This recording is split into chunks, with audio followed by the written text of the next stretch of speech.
Welcome to Mr. Giant Reacts Ting and Ting and Ting.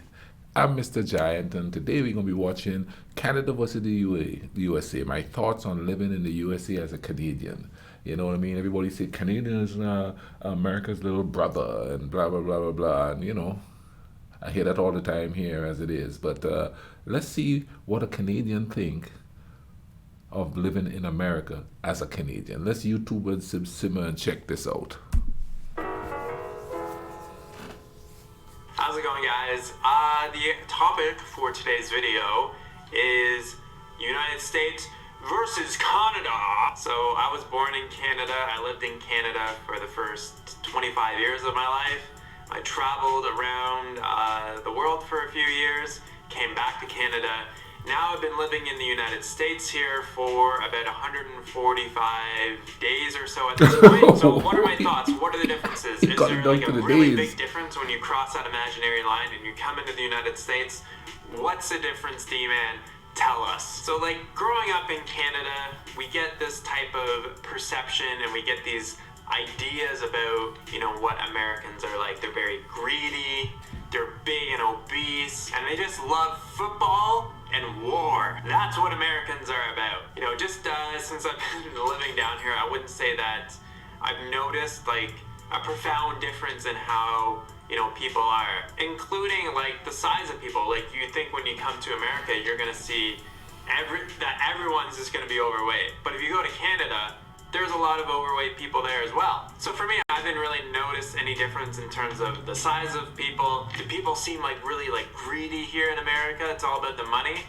It's all about the money essentially wherever you go in the world for most people. So I wouldn't say that it's like any more different than Canada. You're gonna have greedy people wherever you go in the world. And isn't America all about war and war and war and war, more war?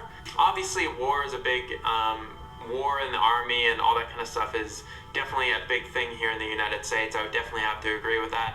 I've ridden past this big Air Force base here in Tucson and driven past it, and I'm just like, holy moly, they have a lot of planes here. They probably have more planes at that one Air Force base than the entire Canadian Army has.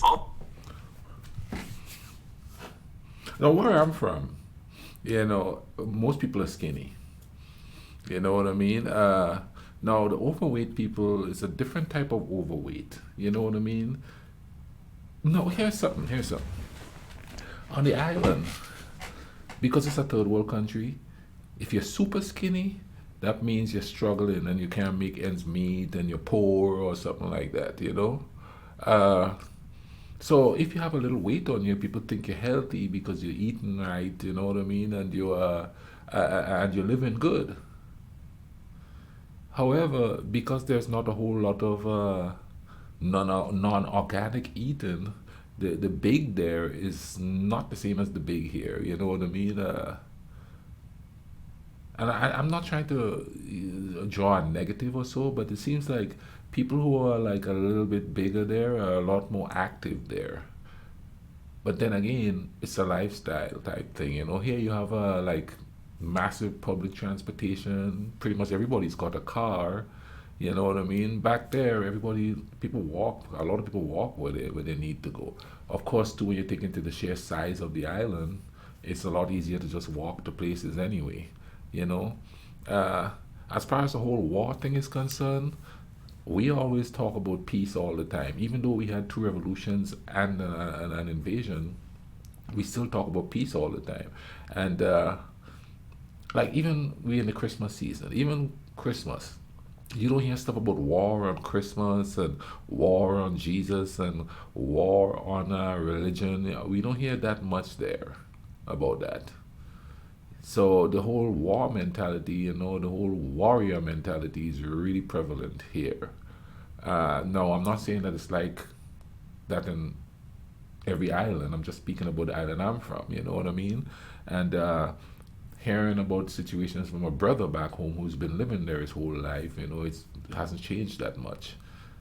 Now, here's a funny story. And this was bad. It's not so much funny, but just the cultural differences. I remember one time my brother came up to visit, and we were in Michigan driving around, and he was shocked at how many like overweight people he's seen. And I had to explain to him it's diet more than anything else. You know, our eating back home is pretty much plant based. We eat like a lot of roots, you know, yams, tanyas, dashins, edos. You know, a lot of plant based stuff. A lot, and there's all kinds of tropical fruit down there. You know, different types of it. Mammy apples, you know, golden apples, sugar apples. You know, everything is natural, naturally grown in your backyard in most places, or you know, you find a plot of land in a hidden spot and you plant your thing there and you go get your thing, you know, and you eat your thing, you know. But there's a lot of misconception also. I didn't believe all Americans were rich. But when the tourists come there, they give you that impression that you know everybody's well taken care of and everybody's this and that, not realizing that it's still a human society, you know, and there's still a government, and there's still greedy people who want to try to you know take advantage of those that is less fortunate. Is it prevalent? I don't know. That's not for me to think of, you know. That's not for me to say, even though I kind of see it to a certain degree. But misconceptions are huge, you know what I mean? Even in the dating scene, it's totally different down there. I mean, down there it's like, hey, you know, I kind of like you. I'm not interested. Okay, bye, see you. Here, hey, you know, I kind of like you. No, but I just want to be a friend. But I want you to be my emotional sugar daddy and take care of my emotional needs while I go date a bad boy. And this is not prevalent. Well, it's kind of like a majority of people because I've been single here for a long time, couple of decades, you know, because, you know, I don't fit the mold, you know, I'm always smiling and happy, you know, and for some reason they like those rebels without a cause. So certain things are different. And it's certain things are, it's like culture shock. Like I'm going through culture shock now because where I live in this little town, I mainly dealt with like college people, and now that I'm working and living among the local people, man, there's a serious culture shock there. Let's go back to this. All in all, you know what? I haven't noticed any just dramatic changes. Obviously, when you live in Canada, everyone is entitled to universal healthcare. How it worked when I was living in British Columbia, if you made a certain amount of money every single year, then you had to pay a certain premium. It wasn't like that much. I think it might have only been like $50 to $100 per month. I think it depended on how many people are in your household. I can't remember exactly.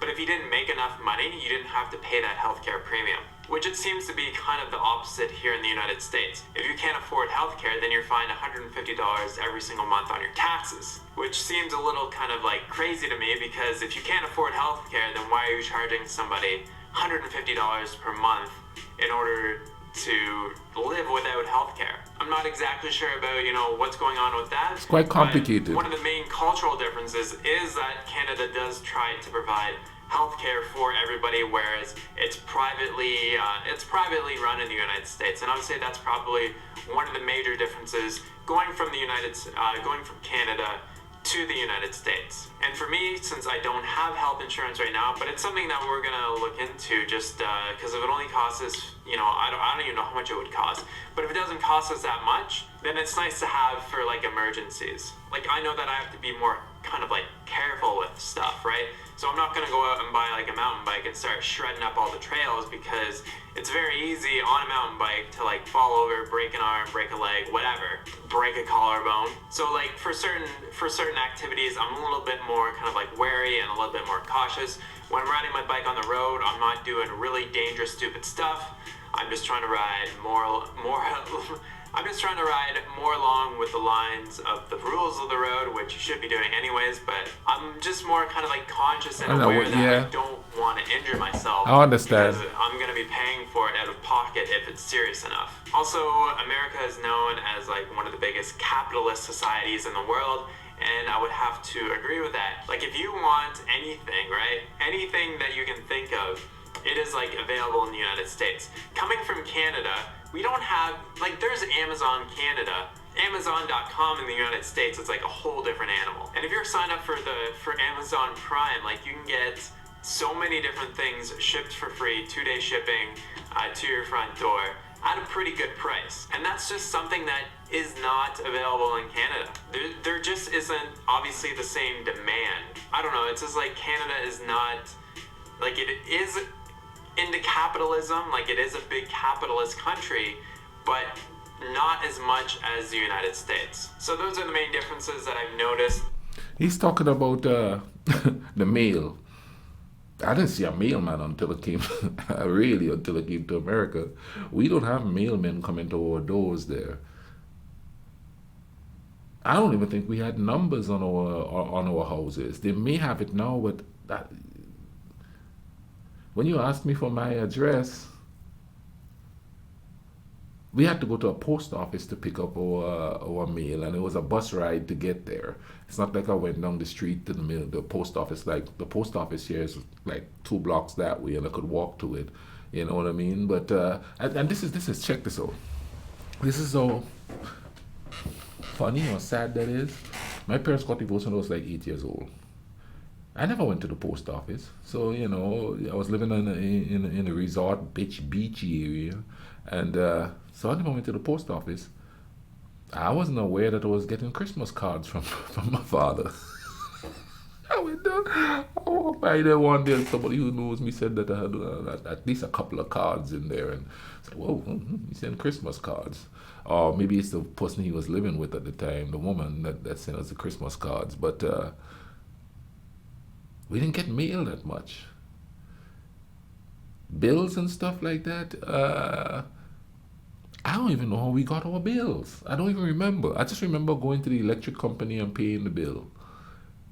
We didn't have gas bill because we have those propane tanks that we went to get the gas. We call it gas tanks. We had to travel a way to get that, and it's like it was a bigger one than the ones you guys have here with that is in America, I should say. That you have to do your barbecue and stuff. You come and you buy a propane tank and you hook it up and stuff like that. But that's how we cooked back home then. You get this and it lasts for like a month or two, and then you go get it. I think it was like back then it was like $13 a can for that. It's probably more expensive now if we still using it, because our houses aren't built to have built-in gas. You know what I mean? But with the advent of everything being electric, so I'm assuming most people have electric stoves back there. But so yeah, there's a lot of different things. He came from another industrialized country, so it's going to be kind of similar, especially if he comes from a big city. Where I come from, it's like considered a third world country. So a lot of the amenities that they have here in America, we didn't have it back there. Shoot, I didn't know what an air conditioner was until I came here. Heat didn't bother me then. It bothers me here now because of the humidity, basically. But so I remember the first time I saw an air conditioner, there was this thing in the window. It was a portable one, and I'm like, okay, what's that? That was in the winter. Come summertime, I'm sitting in there chilling, you know what I mean? And my wife at the time came in and she said, "Why do you have it so hot in here?" And I was like, "What are you talking about? This is comfortable." Then she walks over to the window and I hear whoop, whoop, whoop, whoop, whoop, whoop, whoop. And I was like, what's this noise? And she said, "That's the air conditioner." Of course, she didn't know, I didn't know what it was. So I'm sitting there, all of a sudden, I'm freezing my tropical bum off. And I'm like, what the hell? This is unnatural cooling. And I still haven't gotten really used to it. I rarely use an air conditioner in here. Summer I use a fan. Every once in a while I put in an air conditioner in my window, but generally speaking, I don't use one. So, just simple things like that. Moving here, you gotta learn about it. You know what I mean? And it's mass differences, unlike him coming from Canada. From living in Canada my entire life as a Canuck, and then moving down here to the United States for close to almost 5 months now. Would I say that like one is better than the other? No, I mean, like, they both have their pros and cons. There's pros to living in the United States, and there's definitely pros to living in Canada. And there's also cons to living in both of those places as well. All in all, everyone that I've encountered so far has, been friendly and helpful, and for me, it's been a good experience thus far. If you have any questions or comments about the differences between the two that you want to ask me, definitely leave it in the box down below. Thanks so much for watching, guys. No, as far as people is concerned, I have met quite a few good people here. I'm not even going to front, man. You know what I mean? Oh, you hear a lot of negative stuff about Americans back there, but then again, especially when you're in a tourist area or a tourist-driven country, you meet some of the wealthier people who seem to think that you're less than them. So you run into that more. But in order for you to meet real Americans, working Americans, people who work day to day and try to make ends meet, people are generally friendly. At this point in their history, though, there's a lot of stress going on, so people are a little bit more rude than they used to be. And but generally speaking, like my best friend for the last since the year 2000 was Scott. Scott's like my best friend, cool kid.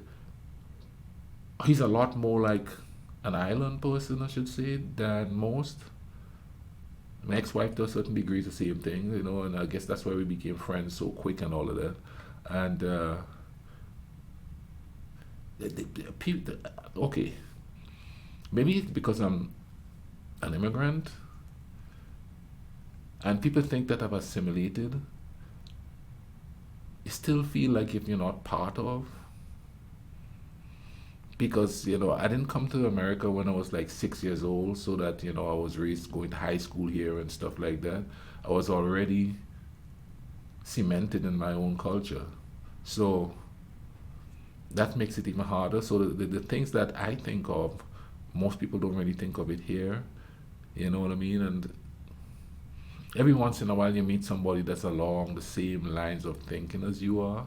And I know everybody think differently, but if your culture is different, if you're from a totally different culture, you're raised to think different things. And that's really hard to assimilate to, especially since I didn't come from some big major city. Maybe if I was living in a big, if I had, there was a big city where I'm from, assimilation would have been easier.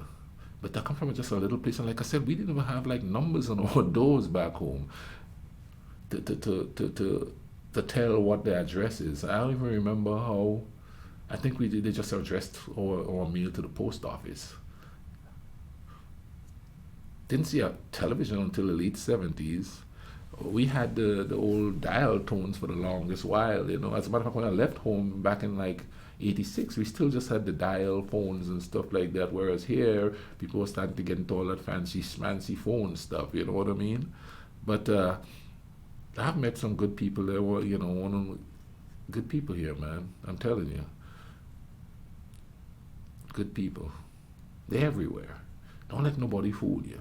Don't let nobody let you think that because a certain country or nationality's got certain ways about them, that everybody believes in those ways and everybody wants to be like that.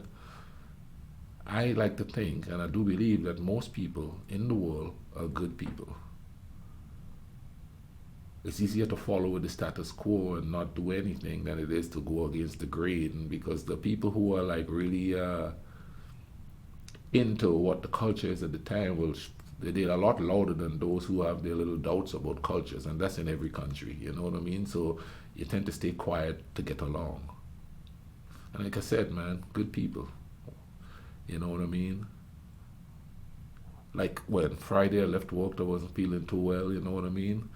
And a lot of the people, image is everything. A lot of the people who proclaim to care about you and stuff like that. One person called me. Big ups to that little sister. She's a little troublemaker, but called me to make sure I was okay. And it's a very individualistic society, you know what I mean? It's a very cliquey society. If you're not part of a clique, and that right there is the hardest part of assimilating. You have to belong to some little clique, a little group that all hangs out together, you know what I mean? Even when I was on the island, I didn't hang out with one clique. I hung out in the south of the island. I hung out in the central part of the island. I didn't go up too much to the northern part of the island, but I just floated in between people. And we all do. We floated in between people. And sometimes you go to an event and all the people you know are there. In this town, it's kind of like that, but there's not that community, and maybe there is. It's just that as much as people think I've assimilated, I'm still sort of an outsider. And it feels like that sometimes. Except for those few people, who actually, call and stuff like that and check up on me and stuff like that. And, granted, I check up on people. It's part of my culture to do that. If you're sick, hey, I want to give you a text. I'm gonna ask you the next day and stuff like that. And some people do that here. Not a whole lot though. But that's something I had to get used to. Anyway, man, I hope you guys are taking care of each other. I'll leave a link in the description to this video. Y'all take care of each other.